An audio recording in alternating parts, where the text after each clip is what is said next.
Bonjour à tous et bienvenue sur boursicoté.com pour cette nouvelle analyse technique du CAC 40 en point matinal. Et donc nous constatons ce matin une ouverture en forte baisse suite à l'ouverture d'un gap baissier. Le CAC 40 revient ici sur une zone de support qui était identifiée à 4340 points. Alors sur fond de regain de tension entre les États-Unis et la Chine, on était sur des nouveaux points hauts significatifs de tendance très court terme en fin de semaine dernière, et puis ce week-end, eh bien, les choses s'étant dégradées.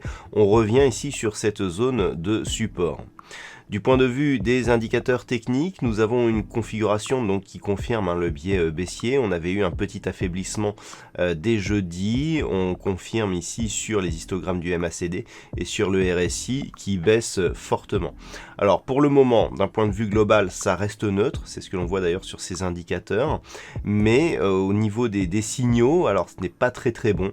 Je vous rappelle que jeudi en clôture, je vous signalais une configuration de retournement baissier en forme de pénétrante baissière.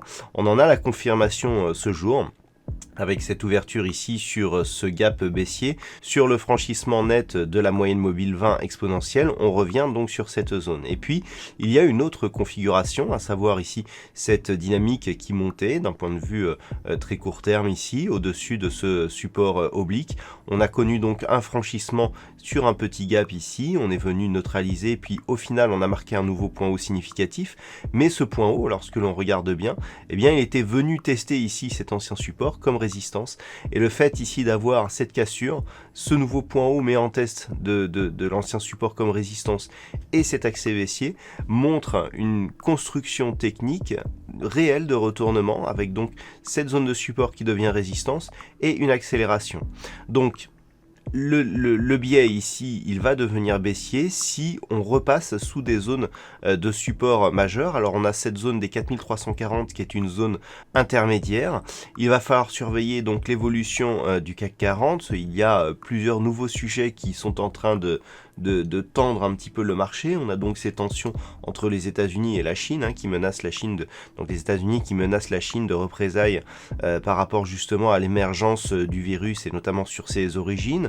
On a la crainte d'une deuxième vague d'épidémie en Europe.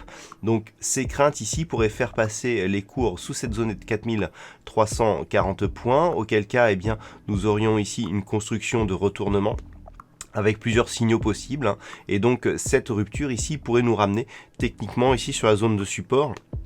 Premier objectif ici 4140, mais surtout un retour ici sur cette zone des 4040 points.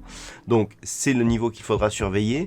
Éventuellement la reprise du mouvement haussier se ferait si un comblement de gap parvenait à se produire d'une manière assez rapide, mais vu les tensions actuelles, cela semble difficile à croire. Donc les niveaux à surveiller pour aujourd'hui, 4340, en cas de rupture, eh bien donc on a 4140, 4040 à venir, et puis éventuellement, donc en cas de bonnes nouvelles, eh ben, un retour ici sur la zone des 4570 points viendrait nettement affaiblir ici le signal baissier que nous avons ce matin. Voilà donc ce que l'on peut dire sur cette configuration technique. D'un point de vue macroéconomique, nous aurons à 9h55 la diffusion du PMI manufacturier en Allemagne qui pourra éventuellement nous donner des indications sur la dégradation des perspectives en Europe, puisque nous aurons donc à 9h55 le PMI manufacturier de l'Allemagne et à 10h le PMI manufacturier de la zone euro. Voilà donc, c'est tout pour cette séance. Restez chez vous, prenez soin de vous. On se retrouve dès ce soir pour toutes les autres analyses techniques du site boursicoté.com.